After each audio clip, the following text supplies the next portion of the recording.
सन, ये उसी जैद का जो मैं तस्करा कर रहा हूँ, जो आज जैद हामिद के नाम पे आपकी टीवी में भी आता है और यूनिवर्सिटियों में भी जाता है। ये था असल में जैद जमान। आपने सुना होगा कि यूसुफ कज़्ज़ाब 2000 में जो खबरों के शायद ने पकड़ा था और उसकी वीडियो केसेटें हासिल करी थी, और फिर हमारे मरकजी नाज़िम नशरियात मौलाना इस्माइल क़यामती ने केस लड़ा।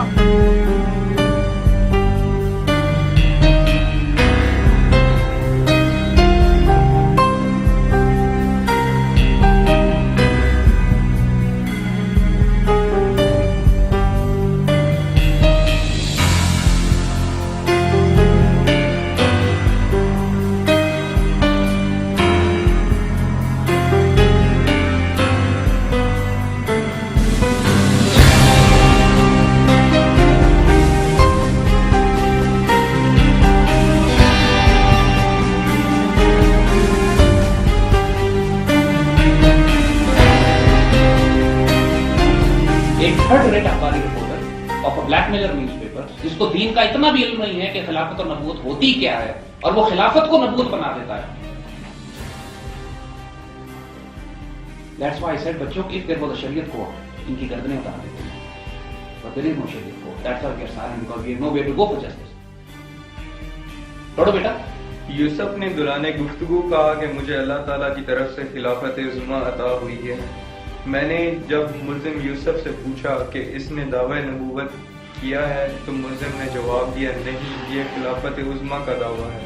मैं खिलाफत उज़्मा और दावा नबूवत के दरमियान फ़र्क की तफसीलात से आगाह नहीं हूँ।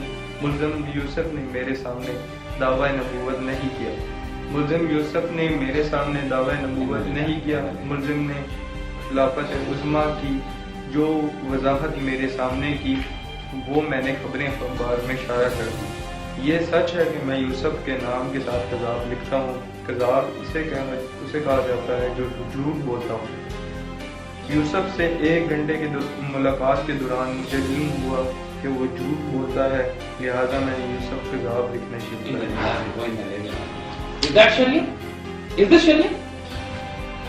और आया जज का फैसला आपको सुनाते हैं।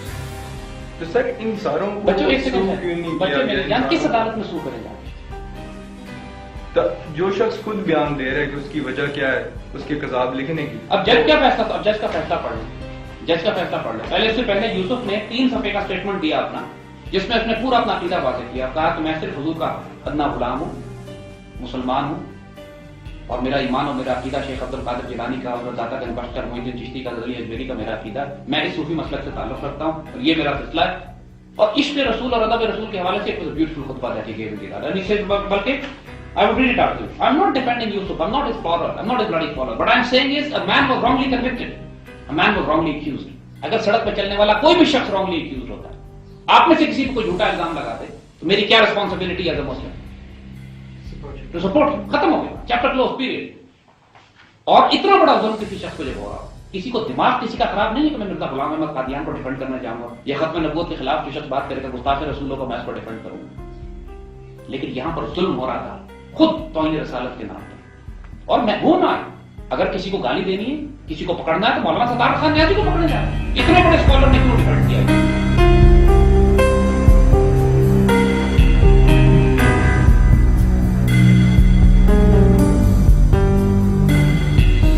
तो सजा की शरीयत अभी कहते हैं ये डिनाई कर रहे हैं कि यूसुफ कज़्ज़ाब को गाली दें। मैं क्यों गाली दूं? Why should I abuse him when शरीयत के तकाज़े पूरे नहीं? शरीयत के तकाज़े पूरे करें। अगर वो वाकई गुनाहगार साबित होता है तो I will be the first person to accuse him, curse him, जिस तरह हम शैतान को लानत भेजते हैं, आऊज़ु बिल्लाहि मिनश शैतानिर रजीम। And we still say everybody anybody who claims to be a prophet after सय्यदना मुहम्मद रसूलुल्लाह सल्लल्लाहु अलैहि वसल्लम इज अ लायर, इज मुर्तद, इज वाजिबुल कत्ल। मिर्जा गुलाम अहमद कादियानी हो या कोई और नबी उसके बाद आया, दैट इज डन, डिसाइडेड, इसमें कोई आर्गुमेंट ही नहीं। मगर अगर शरई तकाज़े पूरे किए बगैर सिर्फ एक अखबारी रिपोर्टर के कज़ाब लिखने से मैं किसी को कज़ाब नहीं कहूंगा, दिस इज हराम, you can't do this, this is against शरीयत। Let a board of scholars decide कि whether the man committed blasphemy or not, but the man is dead now because they got him killed in jail.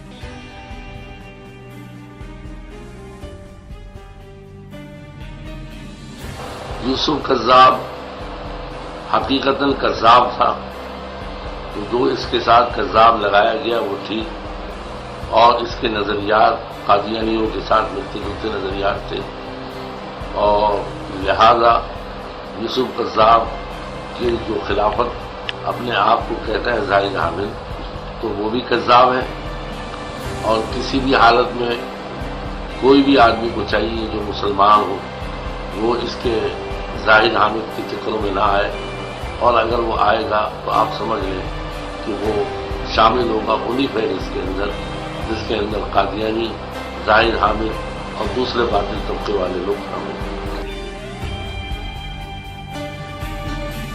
ہمارا 73 کا آئین تو کہتا ہے کہ اقلیتیں جو ہیں ان کو اپنا مذہب بھی پریچ کرنے کی اجازت ہے، تو کیا پھر جماعت احمدیہ کو بھی اپنا مذہب پریچ کرنے کی اجازت ہونی چاہیے؟ بالکل ہونی چاہیے، میری نظر میں ہونی چاہیے، ہر کسی کو ہونی چاہیے، That's a very bold statement. ہر کسی کو ہونی چاہیے۔ تو اب آپ فاشزم کا الزام مجھ پہ نہیں لگے گا تو کسی اور پہ لگے گا کیا؟ تو یہ اچھا پھر ایسے نہیں کہہ رہا، میں ایسے نہیں کہہ رہا، میں نے احمدیوں کا لٹریچر بھی پڑھا، میں نے احمدیز کے پروگرام بھی دیکھے، میں نے دیکھا وہی کلمہ ہے، وہی سرکار دو عالم صلی اللہ علیہ وسلم، انہی کو آخری نبی مانتے ہیں وہ۔ اب جھگڑا یا جو آتا ہے اس کی بحث میں جانا نہیں چاہتا، اس کو جو نہیں مانے نہ مانے، آپ انہیں مسلمان نہیں مانتے نا، نہیں مانے، جو ہندو ہے تو ہندو بھی تو اللہ رسول جو ہے اس کا اپنا اللہ رسول ہے، تو اس کو تو آپ تسلیم کرتے ہیں، تو احمدیوں کو بھی تسلیم کیجئے۔ پرابلم ایک اور ہے، پرابلم یہ ہے کہ قائد اعظم کا پاکستان ہائی جیک بھی پاکستان کے سب سے پہلے ڈیموکریٹ کی حکومت میں ہوا۔ کیا بھٹو صاحب نے جمعے کی چھٹی نہیں دی؟ کیا شراب پہ ممانعت نہیں کی؟ کیا انہوں نے باقی چیزیں وہی نہیں کی جو تمام ڈیمانڈز تھی ان کی، جو آج تک کوئی اسلامی جماعت نہیں کر سکی؟ وہ ساری کی ساری ڈیمانڈ جو ہے وہ تو انہوں نے ایک سیکولر آدمی سے پوری کروائی۔ آپ بے فکر رہیے مبشر بھائی، وہ دن آئے گا انشاءاللہ ایم کیو ایم کی حکومت قائم ہوگی۔ ایک میری آرزو ہے، وہ میں حکومت سے فرمائش کروں گا جو اس وقت وزیر اعظم صدر ہوں گے، ایک کمپاؤنڈ دے دو مجھے میرے رہنے کے لیے، ایک کمپاؤنڈ دے دو بڑا سا مجھے میرے رہنے کے لیے نہیں، میرے خاندان والوں کے لیے نہیں، جہاں میں ایک مسجد بناؤں گا، ایک مندر بناؤں گا، ایک کلیسا بناؤں گا، چرچ بناؤں گا، ایک سکھوں کا گردوارہ بناؤں گا، اور احمدیوں کی مسجد بھی بناؤں گا، سارے مذاہب کو بناؤں گا، اور اس کمپاؤنڈ میں سب جائیں اپنے اپنے وقت پہ سب عبادت کریں، religious fraternity. Should religion be a part of governance? نہ، یعنی مذہب اور حکومت الگ الگ ہونی چاہیے؟ بالکل، کیونکہ مذہب کو جب بیچ میں لائیں گے آپ کبھی کسی نقطے پہ نہیں پہنچ سکتے۔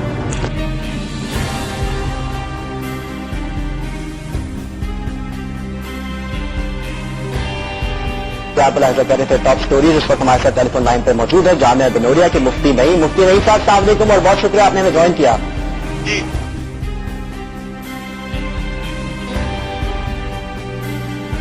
مفتی نعیم صاحب، گزشتہ روز ان کے قائد الطاف حسین کی جانب سے علماء کرام کے اعزاز میں افطار اور عشائی کا اہتمام کیا گیا تھا، جس میں انہوں نے خطاب کیا تھا۔